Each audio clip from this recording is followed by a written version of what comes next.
are still trying to work through some of the questions that Jesus asked, realizing that some of those questions still need to be answered today.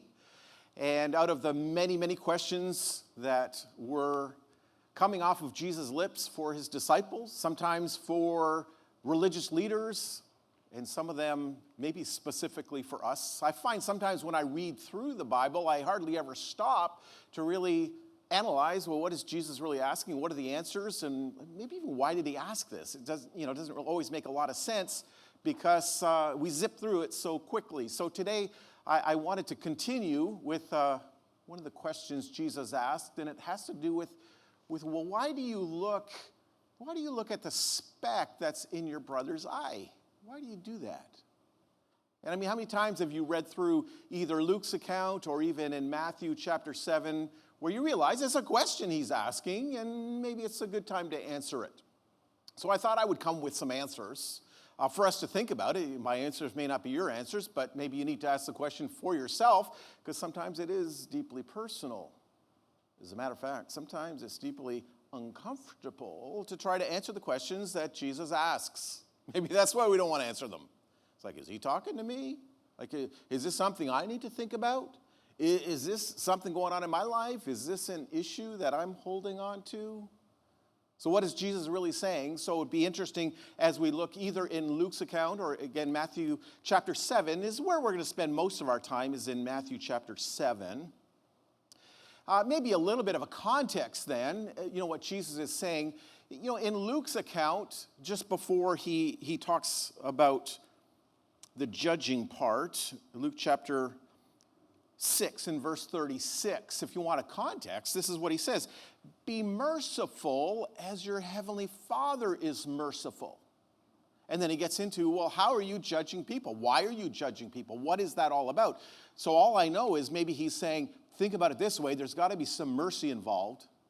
You don't always come down like you are the be-all and the end-all. You are the authority that God has somehow put you in the judge of all people and that your judgment's correct. You see things clearly. And maybe even how you view their problem, their issue, their sin, or maybe even the consequence. I've got that all figured out. Don't worry, you can come to me. Now in Matthew chapter 6, it's a little bit a different issue. So Matthew 7, beginning in verse 1, is where he talks about this idea of judging. But previous to that, he says, Matthew 6 and verse 22. Listen to what he says. Because he's talking about how we see things. The eye is the lamp of the body. So if your eye is healthy, your whole body will be full of light. But if your eye is bad, your whole body will be full of darkness. And if the light in you is darkness, how great is that darkness? So Jesus is saying this in Matthew 6, how do you see things? And then he goes to give a few illustrations. If you're going to call me Lord, then you need to follow me. Don't have double vision.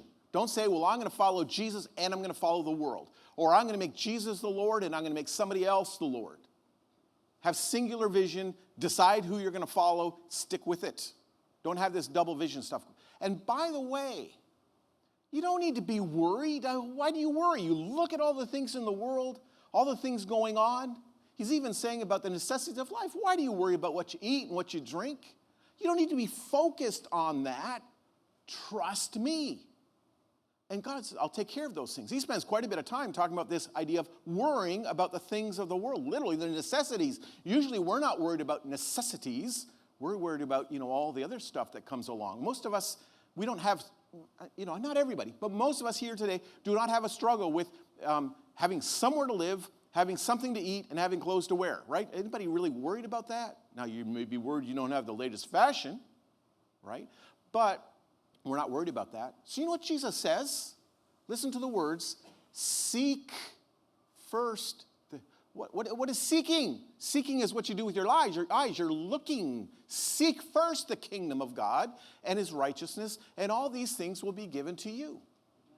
So this is the idea that he's talking about. How do you see things? Now, here's the question. How do you see things in other people? When you look at other people. So now he's saying, well, don't judge. You're not the judge. You're not the person to say, well, I know everything. Don't judge. Both here and in Luke uses very similar language. for the judgment you pronounce will be you will be judged. So how you judge other people, how you view other people, how you assess other people, it's really saying that's how God is going to assess you. So when you look at people because of their sin or even what they've done to you, and you have no mercy, and you know what I want? I want justice. That's a big thing we want in our world today. I want justice. Right? Well, if you want justice with everything, pray that you never die. Because one day you're going to be standing before God, and God says, if all you are is a person of justice, God says, I can be just. I can be just. Did you sin? Yes, you did. You're going to hell. Goodbye. It's over. There's no appeals. There's no nothing else if you want justice. Oh, no. You know what I want from God right now? I want mercy. I want his patience. I want his kindness. I want grace. I want him to somehow accept me even though I've offended him, I've hurt him, I've sinned against him, I've done horrible things to God, but I'm looking not for justice, I'm looking for mercy. Well, can you do that when you're thinking about other people? Can you show some mercy? But showing mercy is hard sometimes. You don't know. People have hurt me. They've upset me. They've offended me. What am I going to do? How do I deal with this? Well, so Jesus says, can I give you an illustration? Jesus saying, I want to talk to you about how you see things. I mean, how do you really view other people? And he's saying, the problem is we have an issue. And so he says here, why do you see the speck that's in your brother's eye, but do not notice the log that's in your own eye? You know what Jesus is doing? He's giving us an illustration. And by the way, this is supposed to be funny. It really is. You know what it looks like? I came prepared. Let me show you. Listen, brother. I really care about you, but we got something to talk about. I've been noticing you have a speck in your eye. And I've come to talk to you about your speck. Because I don't know if you realize this or not, but people can see that speck in your eye like a mile away. And it's not a very good Christian witness. I mean, we've got a testimony we got to keep because we are followers of Christ. And you shouldn't have that speck. We need to do something with it. And by the way, in case you're wondering, I'm a trained specialist in helping people with their specks. And so I've come to help you with your speck. Don't you worry, though.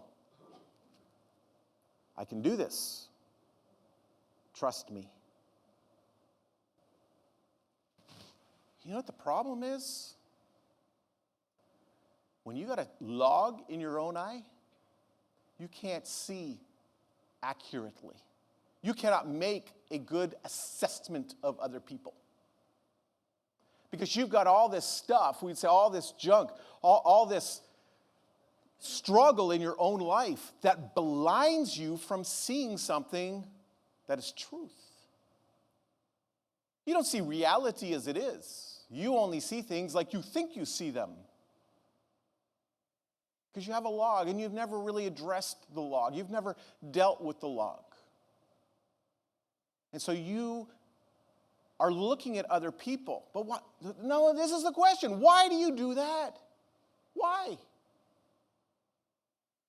Well,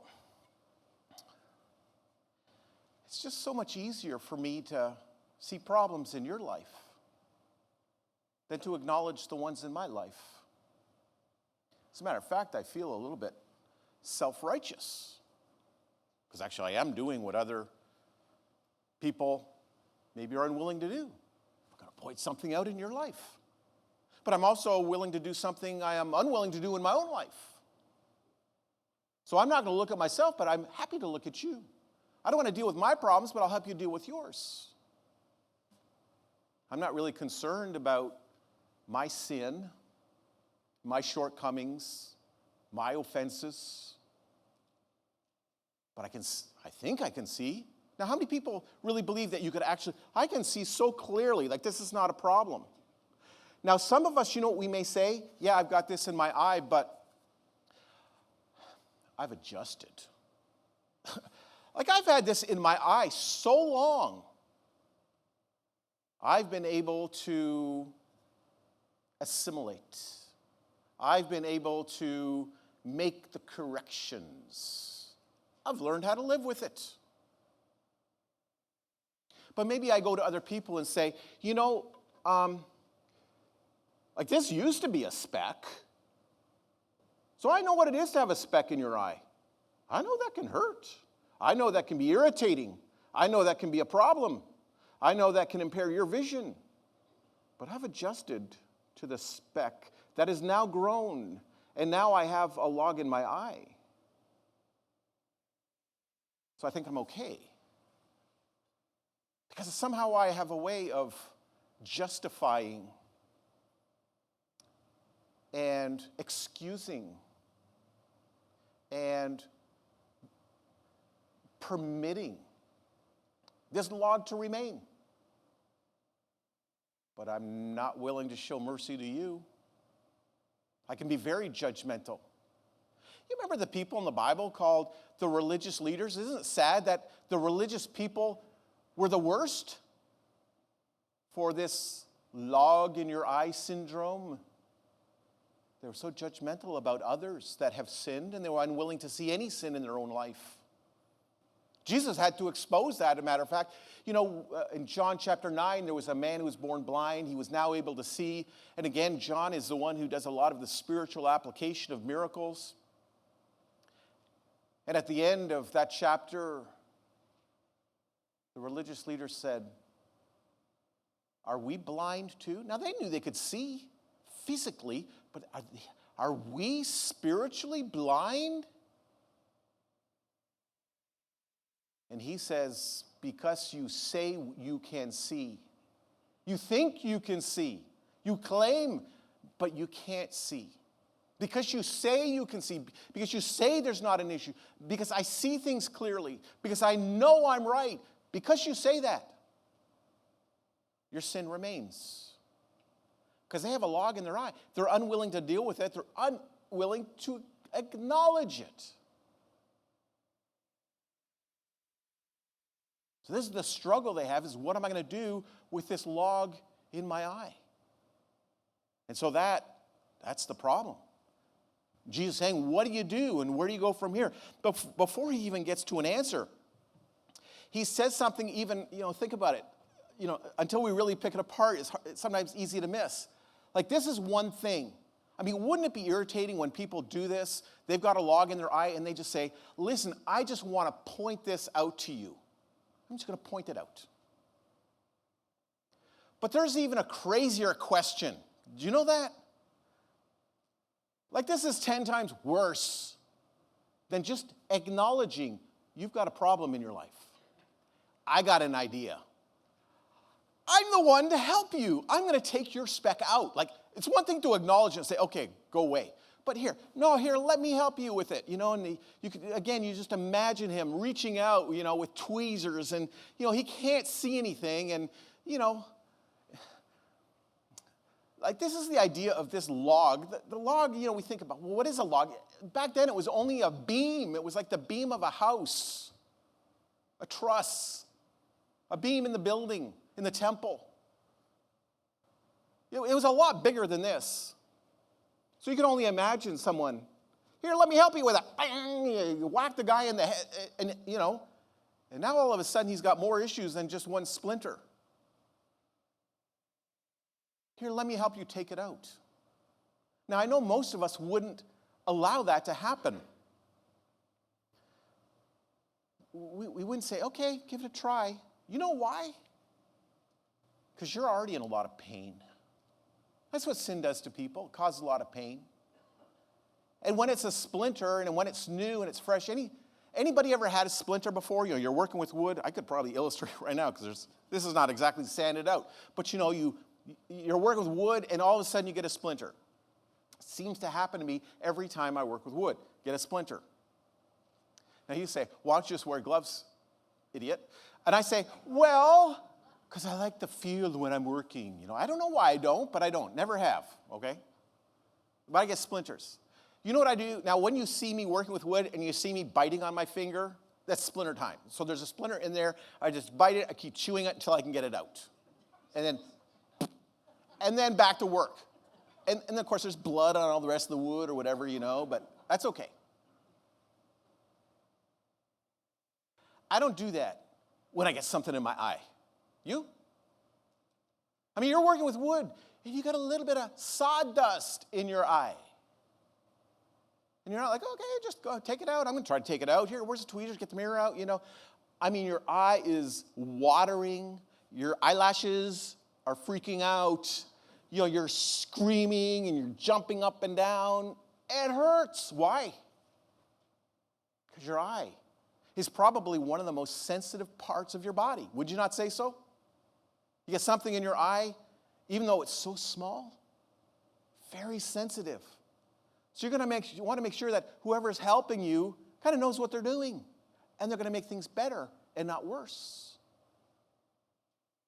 That's a piece of sawdust. Anybody had a splinter in their eye? It sounds like maybe even the splinter has gone not on the surface of the eye, but maybe even in. Like, that's just gross to think about, isn't it? That's painful. You need somebody who knows seriously what they're doing, right? Well, how can you say to somebody, let me take the splinter out? Who do you think you are? Well, I'm a professional. I've studied the book. I know the rules. All my friends, like they're all doctors in theology. I can help you with your sin. Well, you can't help as long as you have a log in your own eye, no matter how smart you think you are. So what does Jesus go on to say in Matthew chapter 7, verse 5? Problem is, you're a hypocrite. Right? So the hypocrite is when you say something or you act a certain way or you may even think something about yourself and it's not true. The idea of the hypocrite, of course, is with a mask. Back then, it just meant the actor. And some of you like going to the cinema. You like going to the show. You like going to see a play. And you like watching movies. Anybody not like that, by the way? Okay, so we do some of that.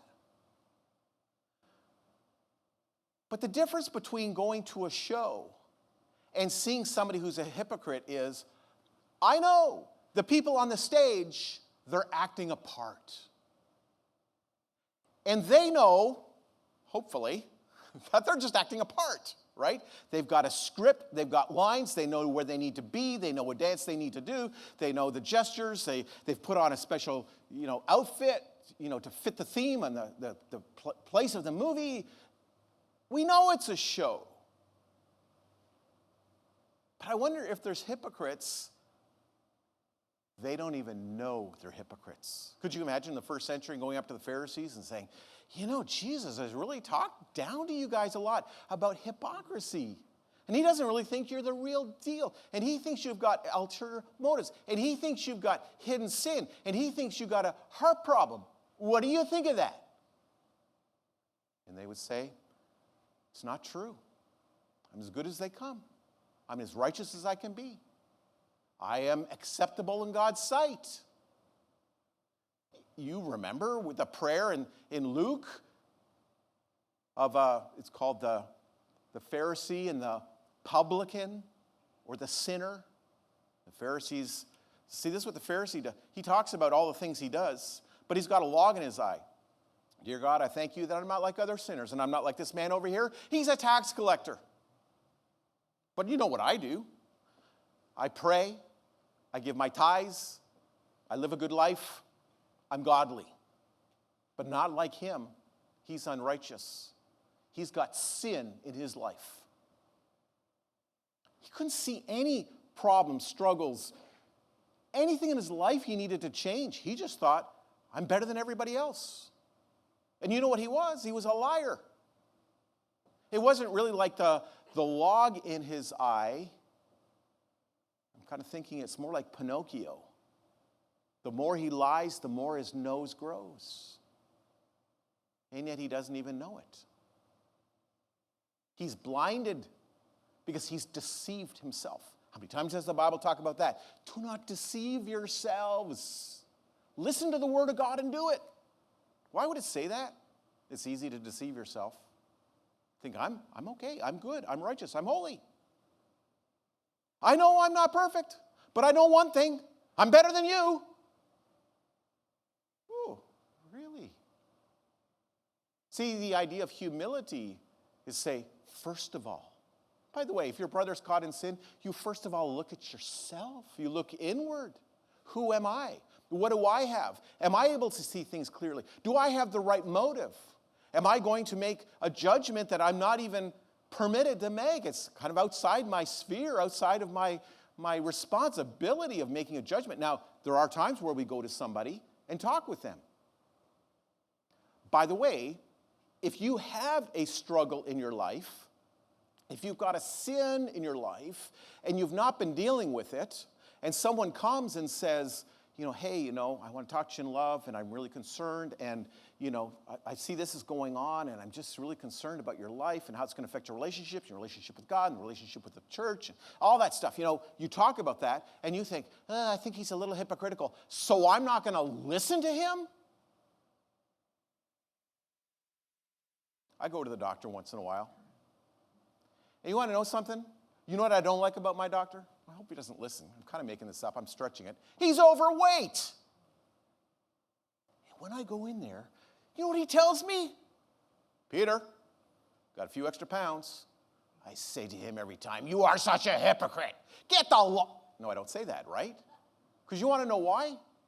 What he said about me is true. I don't care if he is a hypocrite about it. I'm a little overweight. Okay. Deal with it. So, we can't excuse our sin because it's like, well, everybody who talks to me about it, they got sin of their own, so who are they to say anything? If that was the case, we would never correct anybody. Like parents, quit correcting your children. Quit being a hypocrite because you're not perfect. Well, we don't have to be perfect to identify a problem. But how do you do it? But first of all, look at your own life and your own example and your own heart and even your own motivation for doing it. You hypocrite. That's strong. You're such an actor. Quit acting. Be real. Acknowledge who you are. Because then you will be able to see clearly. And that's the essential part. You can't do it with a log in your eye, but to be able to see clearly so that you can take the speck out of your brother's eye. You're doing it to help him. To make him better. To bring him healing. To stop the pain. And sometimes we don't see that about sin. That's why we can live with the logs in our eye. I've adjusted. I like logs.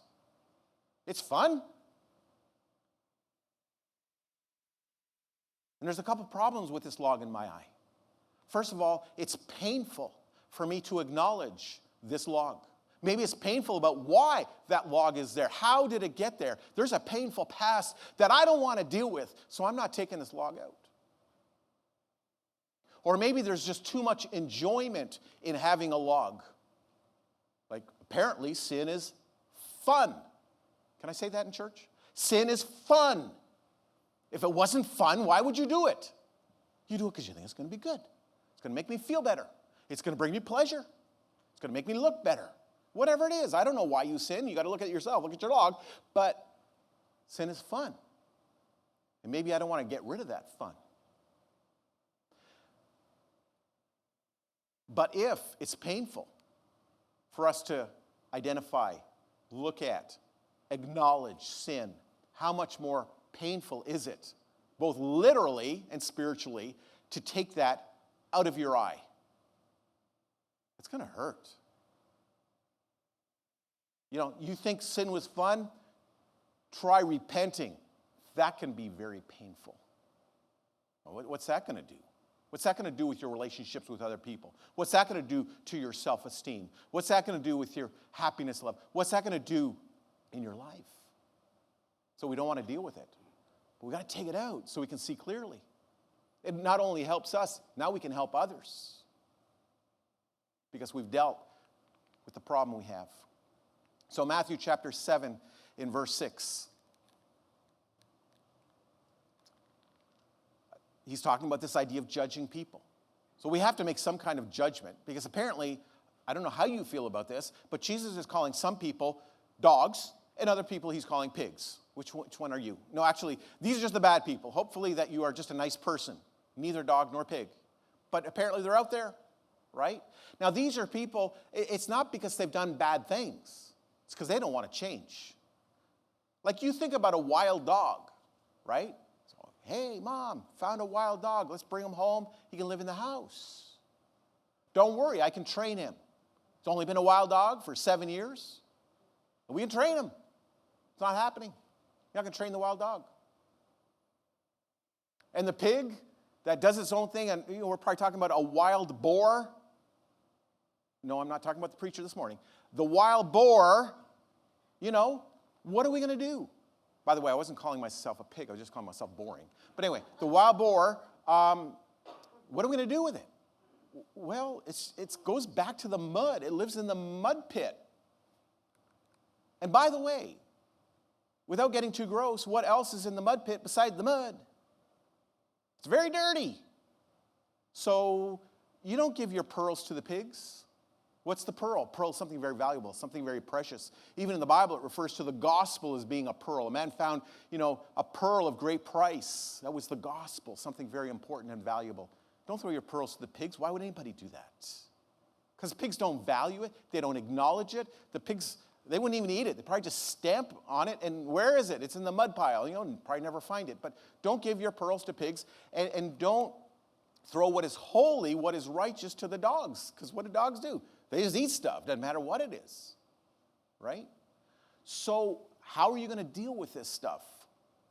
Well, you have to make some kind of an assessment at some point. Sounds a little bit like a judgment. So Jesus is not saying don't ever judge. We have to judge. He'll go on to say, even in Matthew 7, what about the false teachers? We don't do, well, I can't judge. Who am I to say? Maybe they've got good intentions. Maybe they've got good motives. Maybe they've just been, they're a little bit off. It doesn't really matter. Jesus says, no, it does matter. You got to make a judgment about false teachers. Don't listen to them. Don't follow them. Judge them by their fruits. You got to make some judgment. So there's time for judgment. There's time for assessing, but how do you do it? And that's the big key. That's what Jesus is saying. Be careful about how you judge. Make sure you judge yourself. Make sure you're being careful. Because it's not always that easy.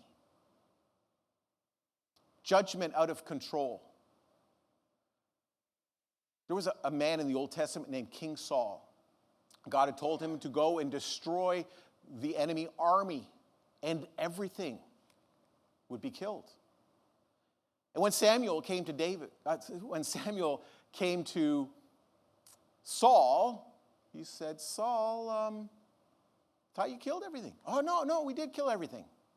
And so Samuel says, but why do I hear sheep baaing? Why? Oh, the sheep. No. We didn't kill the sheep. We're going to keep that to sacrifice to God. Well, who's that guy over there? Oh, he's the king. We didn't kill him. No, let's play it back again. Saul, did you obey? Yes, I obeyed God in everything. I did exactly what God told me to do. Well, he didn't. Saul, why did you do that? Well, it wasn't my fault. It was the people. They demanded. They kind of said, this is what we got to do. We're not going any further unless we can keep some sheep and keep the king. It's the people's fault. So now he blames somebody else. Oh, hang on. I thought you were the king. I thought you were God's leader. The guy's guilty, but he's unable to see he's done anything wrong. Well, it gets worse. There was somebody else who had a log in. It was the next king, right? King David. Like he had the biggest log, I think, that I can read about in the Bible. He had a log in his eye. His log was he committed adultery, tried to set up a big scheme so that nobody would find out that he'd been sleeping with the neighbor's wife, and then he had the neighbor's wife's husband named Uriah killed. Doesn't sound like a good guy. He had a big log in his eye. He couldn't see anything clearly. This went on for a year. And a man named Nathan, prophet, came to David and said, let me just tell you a story about a man, a rich man. People came over. He said, we got to throw a party. We got to do it. I got a lot of sheep, and I got a lot of beef. I got a lot of vegetables. I got everything I need. But you know, my next door neighbor, he's got one sheep. I think I'm going to go take that sheep from the neighbor, bring it over to my house. We're going to butcher it, and we're going to eat that one. You know why? I think we all know this.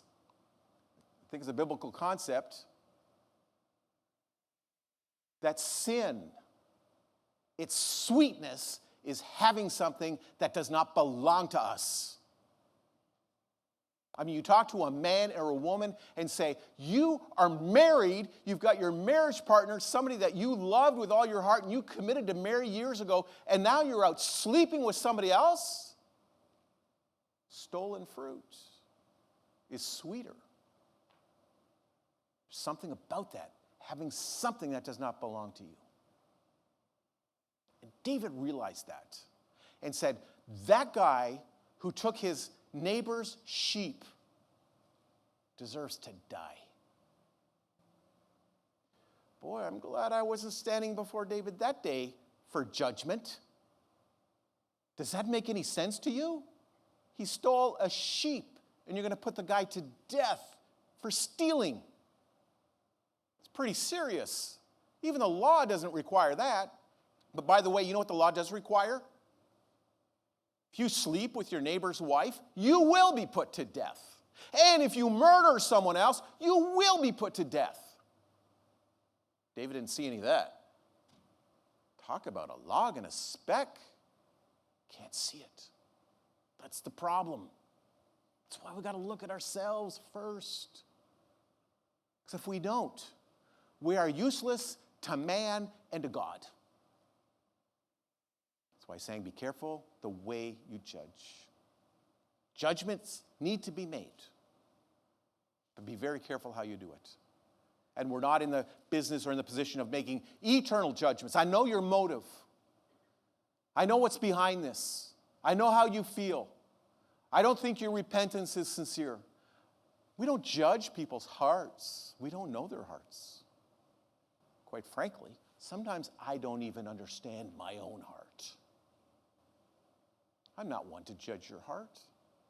But for people, the way they live and act that are Christians, yeah, there's a standard that we hold to. So there's times that we have to make the judge. But we have to be careful about how we do that and even to whom we go. Because it can become a complete waste of time and effort, and it can also be something that can be dangerous. They will turn and attack you, these people that they're so resistant and so hard to the message of truth that they will never change. Well, the good news is there's always opportunity for a fresh start, for a new start. There's opportunity for abundance and for blessing. In Luke chapter 6 and verse 38, and you've probably heard this before, but maybe never really understood the context. The context is on judging and forgiveness and taking the plank out of your own eye and realizing sin. And what did we say in Luke? Showing mercy. God showed us mercy. We're going to show mercy to others. Give, and it will be, what are we talking about giving? Oh, it's giving money or giving time. No, it's talking about giving mercy. Give mercy. A good measure, pressed down, shaken together, running over. It will be put in your, what will be put in your lap? Well, I thought it was just about more money. I thought if I gave money, God will give me even more money. It's my way of getting rich. It's not even a Ponzi scheme. No, it's not about money. It's about relationship. It's about showing grace and mercy. For with the measure you use of showing mercy and grace and kindness in relationship, and even with people that sin against us, or people when we do need to go and confront them because of their sin, it will be measured back. That's what I want. I want God to be measuring back the way I give. So be merciful as your heavenly Father is merciful. And God will bless us as individuals, as families, as the church, as the kingdom of God. That's what we've been called to. If today you're not a Christian, Jesus always opens that door. So you got to realize your sin. You got to realize, I got a log in my eye. And if you realize that you've sinned against God, and there's no forgiveness, Jesus says, I'm come to bring forgiveness. I've come to bring you life. I've come to bring a fresh start. I've come to take the log out of your eye so that you can see, and so you can live, and so you can not only be a blessing to others, but that God will work through you. If we can encourage you today in your Christian walk, if you need the prayers of the church, if you want to be baptized into Christ, to start that new life of living with Jesus, we encourage you to do that. Let's stand, we'll sing this song, and let us know how we can be a blessing today.